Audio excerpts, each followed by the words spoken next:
आम्ही आवाज काढतोय का? काय त्याच्या मुद्द्याने बोलतात ना बरोबर. शांततेत बोला. मी काय म्हणतो तुम्हाला? सर ऐका ना.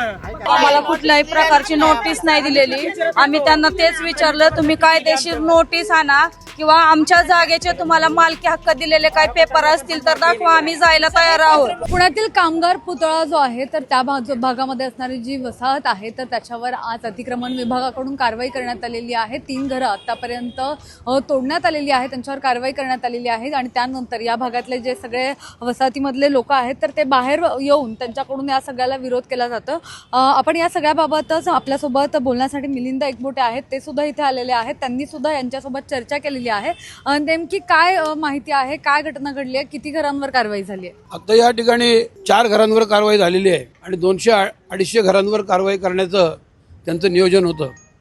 सगळ्यात महत्त्वाचा मुद्दा असा आहे की 1 जून ते 30 सप्टेंबर या काळामध्ये कोणत्याही अनऑथराईज कन्स्ट्रक्शनवर कारवाई करायची नाही असं गव्हर्नमेंटचं एक सर्क्युलर आहे आणि त्यामुळं या ठिकाणी जी कारवाई आहे ती पूर्णपणे बेकायदेशीर होती आणि पोलीस मेट्रोवाले सगळे एकत्र येऊन त्यांनी संगनमत करून या ठिकाणी बेकायदेशीर कारवाई करून या गरिबांना घराबाहेर काढण्याचा प्रयत्न केलेला आहे आणि अत्यंत बेकायदेशीर माणुसकीला कलंक असलेली अशी कारवाई या ठिकाणी झालेली आहे.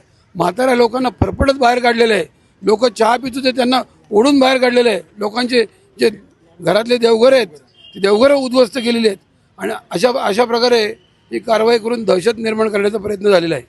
मात्र अशा प्रकारची ऑर्डर असताना सुद्धा यांच्याकडून ही घरं का उद्ध्वस्त करण्यात आली, का कारवाई करण्यात आली? 30 सप्टेंबर पर्यंत कारवाई करू नयेत असे आदेश असताना सुद्धा तर ह्याच्यामध्ये प्रचंड राजकारण आहे. राजकीय लोकांची आणि नोकरशाहांची मिलीभगत आहे. कुठल्या तरी राजकारण्याला ही जागा कुठल्या तरी बिल्डरला स्वस्तात विकून सरकारची जागा त्या ठिकाणी आपले आलिशान बंगले उभे करायचे आहेत आणि त्याच्याकरता गरिबांच्या हिताचा बळी द्यायचा आहे. नक्की ज्यांची घरांवर कारवाई झाली ते आहेत आपल्यासोबत. काय सांगाल, काय कपडे सुद्धा फाडलेले त्या लोकांनी, गाडी ओढून धरले. हे बघा समजामध्ये कपडे फाडलेले आहेत.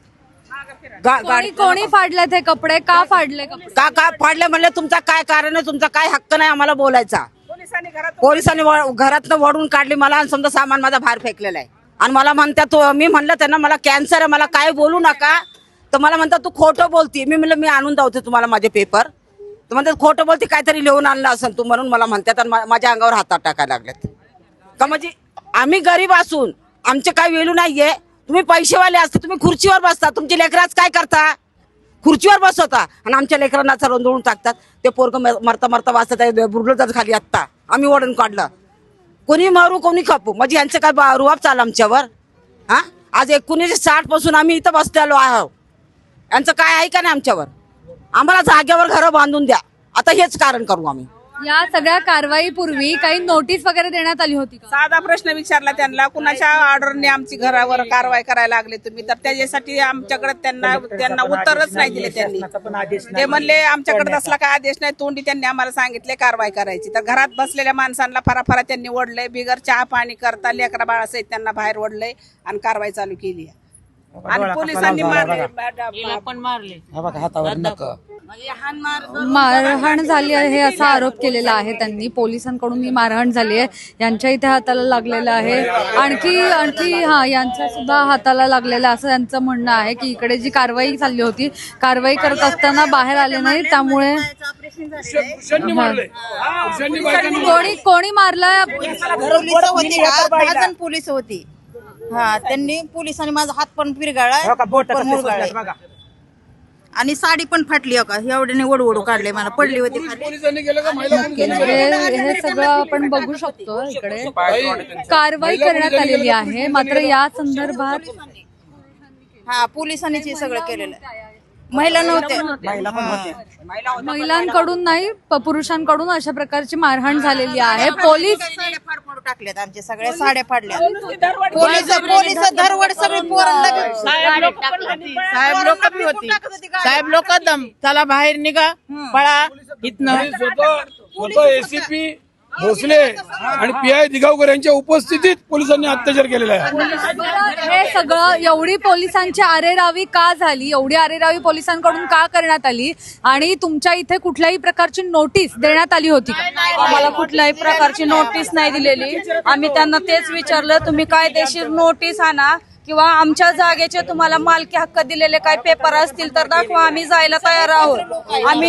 आम्हाला अनधिकृतच्या नावे आमच्यावर कारवाई करत आहेत, पण आम्ही महाराष्ट्रातल्या पहिल्या झोपडपट्टीचे अधिकृत झालेल्या झोपडपट्टीचे रहिवासी आहोत. हे त्यांना राजपत्र सुद्धा दाखवलं आम्ही, पण पोलीस म्हणत आहे इथं आमच्या वस्तीचा नंबर आहे, कारण ही झोपडपट्टी आहे, प्रत्येकाच्या घराचं असं हे नसतं. तर ते म्हणत आहेत की प्रत्येक झोपडीचा नंबर ते पात्र आहे का नाही, पोलिसांचा असा दबाव होता आमच्यावर. आणि आम्ही अधिकृत झोपडपट्टीच्या रहिवासी आहे. SRA आमची मालकी आहे, तर SRAचं लेटर आम्हाला कायदेशीर आलं पाहिजे होतं. मेट्रोचं काही काम आहे, या कामासाठी हे सगळं अतिक्रमण सुरू असल्याचं सुद्धा मेट्रोचं कोणतंही काम नाहीये. 2 पिलर्स गेलेले आहेत आणि आम्ही त्यांना शासकीय काम होतं त्यामुळे आम्ही त्यांना ते करू दिलेलं आहे, पण आमच्यावर अन्याय नाही करायला पाहिजे त्यांनी. ह्यात कोणते तरी मोठे राजकीय व्यक्ती आहेत. हा बघा, हा मेट्रोचा मॅप आहे, ह्याच्यामध्ये फक्त हे पिलर्स साठी जागा आहे आणि कुठल्याही कायद्यामध्ये असं नाही लिहिलेलं की पिलर साठी जागा एक्वायर होती. आम्ही त्यांना सांगितलं जर जागा एक्वायर झालेली आहे कोणत्या कागदपत्रावर काय ते तर नंतर दाखवा, पण एक्वायझिशनचा पेपर दाखवा, किमान आम्हाला समाधान मिळू द्या. आम्ही 80 वर्षापासून इथं राहतोय. ते म्हणतायत तुम्ही आम्हाला हे प्रश्न विचारू नका. कलेक्टर सुद्धा बोलतायत की तुम्हाला कोणताही अधिकार नाही, मी या जमिनीचा मालक आहे, तुम्ही असले फालतूचे प्रश्न पण विचारू नका आम्हाला, असं बोलतायत ते. आणि वर असेही बोललेत की आम्ही पाकिस्तानला जागा देऊ. तर पाकिस्तानला घर ज्यांच्या घरांवर कारवाई झाली आहे त्यापैकी तुम्ही पण आहात का कारवाई झालेली? आमच्या घरांवर तशी त्यांनी अनधिकृतपणे कारवाई केलेलीच आहे, पण कारवाई करत असताना त्यांचा अमानुषपणा बघा आहे माझ्या पाठीवर. महिला पोलीस होते, पुरुषांना हे करायला बघा. आणि ह्या पुरुष माणसाला सुद्धा स्त्री पोलीस आणि पुरुष पोलीस दोघांनी जेरबंद केलेलं होतं. हो, आणि बायकांचे आंबाडे ओढून त्यांना गाडीत टाकण्याचा प्रयत्न केलेला आहे. या सगळ्याचे व्हिडिओज वगैरे आहेत का तुमच्याकडे? हे जे सगळं झालं जे तुम्ही सांगताय, पोलिसांना आम्ही विचारलं की कोणाच्या आदेशाने ही कारवाई करण्यात येत आहे, परंतु पोलिसांनी आदेश सांगितलं की कलेक्टरच्या आदेशाने कारवाई. तर म्हणलं लेखी आदेश दाखवा आम्हाला. तर पोलिसांनी म्हणलं की तुम्हाला अधिकार नाहीत विचारायचे. तर म्हणलं असं कसं, आम्हाला अधिकार आहेत साहेब. म्हणलं जर कारवाई आमच्यावर होती तर आम्हाला अधिकार आहेत का की कोणाच्या आदेशाने कारवाई होती, परंतु ते लोक काय दाखवलं तयार नाही. आम्ही म्हणलं मेट्रोच्या अधिकाऱ्यांना पुढे बोलवा, मेट्रोच्या अधिकाऱ्यांना आम्ही प्रश्न विचारतो का काय डॉक्युमेंट मागतो, ते डॉक्युमेंट त्यांच्याकडे आहेत का विचारा. तर म्हणतात मेट्रोच्या अधिकाऱ्यांना आम्ही प्रश्न विचारणार नाहीत. म्हणलं आम्हाला विचारू द्या, तर तुम्हाला बी अधिकार नाहीत. म्हणलं कारवाई व्हायला लागली आमच्यावरती आणि आम्हाला अधिकार नाहीत तुम्ही असं सांगताय. आणि सांगतात की विभागीय आयुक्ताच्या धोरणानुसार ही सगळी कारवाई होती, परंतु मी डायरेक्ट चॅलेंज करतो या गोष्टीला की विभागीय आयुक्तांनी जे धोरण ठरवलं ते सुद्धा बेकायदेशीर आहे. कारण विभागीय आयुक्तांना धोरण ठरवण्याचे अधिकारच नाही आहेत. कारण का राज्य शासन आणि केंद्र शासनाचे ज्यावेळेस कायदे आणि GR शासन निर्णय आहेत, तर विभागीय आयुक्तांना अधिकारच नाही आहेत की वैयक्तिक धोरण ठरवायचे. परंतु इथं काय केलं की विभागीय आयुक्त कारवाई सुरू आहे का आता? कारवाई आता त्या संदर्भातच कारवाई 2021ला सुद्धा ही कारवाई पूर्ण झाली आहे, परंतु अर्धवट लोकांचं पुनर्वसन केलं आणि अर्धे लोक अजून शिल्लक असताना देखील मेट्रो काय करते, विभागीय आयुक्त झाले, कलेक्टर झाले, यांच्यापासून माहिती लपवते की किती लोक शिल्लक आहेत, काय आहेत, हे कोणी सांगायला तयार नाहीये. आणि कोर्टातही केस आहे आमचे चालू त्या संदर्भातच.